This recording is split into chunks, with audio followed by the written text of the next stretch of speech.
One of the hardest things human beings try to do in life is find love. And finding love can be really, really complicated.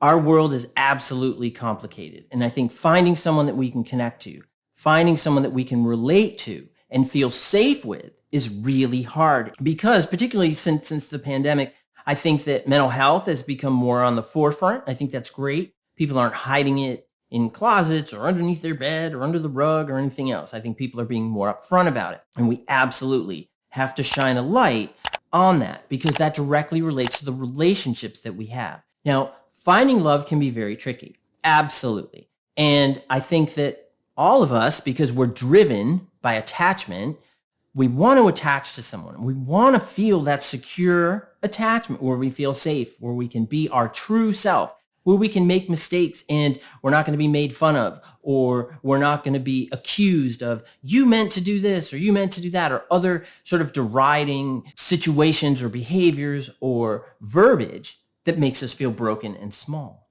So how do we find those relationships? First, and you're going to be like, oh man, thanks a lot, buddy. But the truth is that you have to be aware of your own issues. That includes your mental health as well as what healthy components do you have. It's not just what's wrong with you. It's also what are those positive traits and issues and things that you have about you that make you you.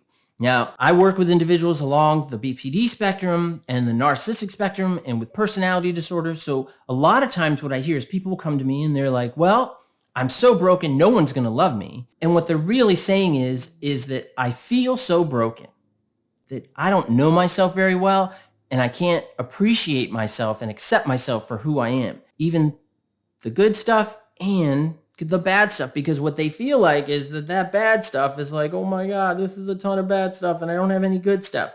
And I can tell you that absolutely is not the truth. And finding love means you have to first embrace your issues, fears, doubts, shame, guilt if you have it, traumas if you've experienced it, depression, anxiety, all of those issues. You have to embrace it. And I think that's why in the mental health field, it's become very, very popular that people are seeking out therapists to explore these issues because they want to find themselves, reach a level of safety so that then you can help the relationship perhaps you're already in grow or find one that you feel safe in, that you can have that secure attachment. So we have to first identify what are our strengths.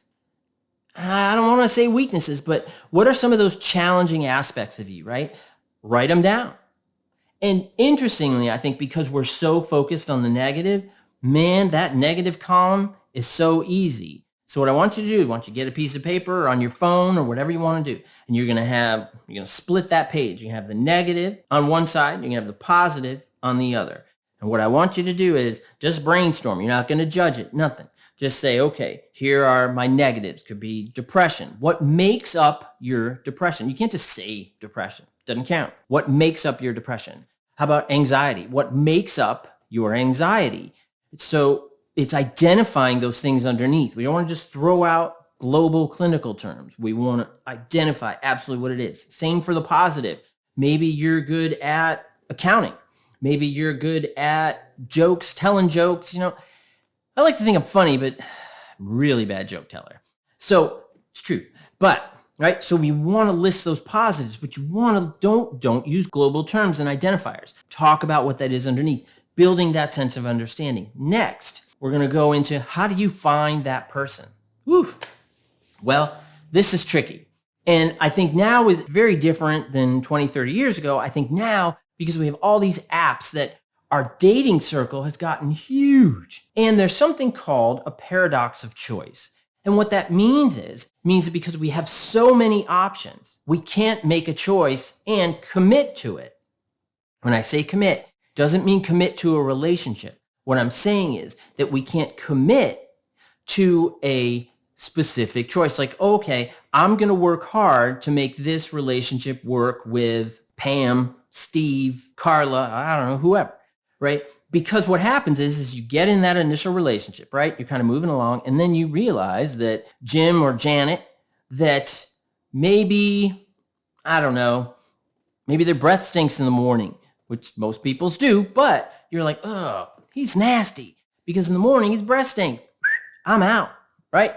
Or with Janet, Janet is always late. Or maybe Janet is one of those folks who kind of does the half sentence.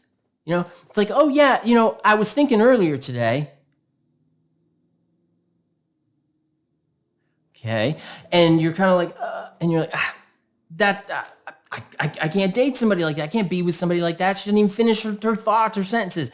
But instead of working on it, what we do is you're out. Okay. On to someone else, which means that you're out for Mr. or Mrs. or that person that is right. Right means perfect. Perfect means you're never going to have a disagreement, means that you're never going to feel unsafe or devalued or questioning or anything like that. Let me tell you, that's not a real relationship. That is a fallacy. That is a ticket that you've purchased to a movie that is not real life. And even those actors and actresses, trust me, they're struggling with stuff in their relationships too. Real relationships have issues. Now, those issues, if they're ongoing issues, like for example, with Janet, could you say, sometimes you get really excited about ideas and then you cut off in the middle and that kind of leaves me hanging.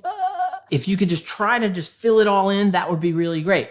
Now, if you say that to Janet and then she flies off the handle and screams and yells and doesn't hear, the feedback. And if you said it in a nice way and it was appropriate and she responds that way, that's probably something to be aware of. Those are early indicators that's not going to fit for you. Look at those early indicators, but don't amplify them and say, oh, nope, nope. For example, if his breath smells in the morning, right? And let's say you roll over and it's just particularly bad. I don't know. Could there be like a little, like a breath spray right next to the table? Say, look, honey, in the morning, I like my morning kiss, but sometimes you get a little bit of the whew, and he may already know that. And then be like, you know what?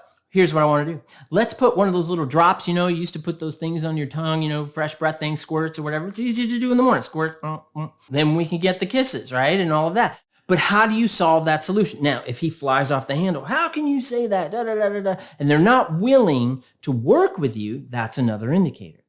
So what we want to do is how we find love is not looking at their failures as though they are concrete and impassable. Now, some people are going to have stuff. And that means we also have to know what we'll tolerate and what we won't. And in relationships, what will you tolerate and what you won't? So I can tell you personally, for me, it's always been respect.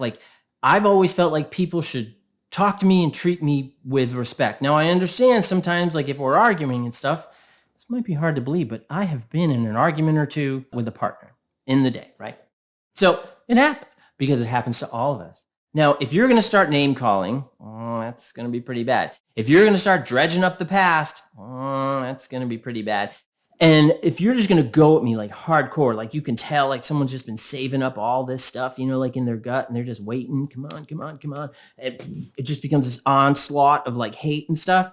For me, I see that as disrespectful because we should have dealt with that stuff as we went along. And it's acceptance of the past. And that if we want to work on the present to make the future awesome, that's a component of radical acceptance, which is great.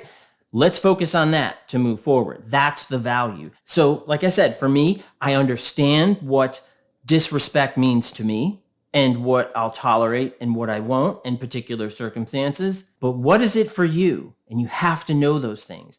Don't over amplify your negatives, the things that you see as negatives. Amplify your positives. Strengthen those things. Embrace your true self. Find a partner whose negatives and peccadillos, that means their weird little eccentricities, little weird things about them. Everybody's got something weird about them. Everybody does. Can you tolerate it? Can you live with it? I hope you can, because that's how you find that secure attachment. That's how you find that connection. It's not finding the perfect person, no arguments, no problems, and everything is rosy and beautiful. Again, that goes back to that movie ticket, and that's not a reality. You can find love and you can find connection and you can find secure attachment. Absolutely you can. But there's a degree of tolerance, self-understanding, and understanding of other in there as well that will help you reach and find the love you're looking for. So I hope this was helpful for you. Please leave some comments and I'll see you next time. Thanks. Bye-bye.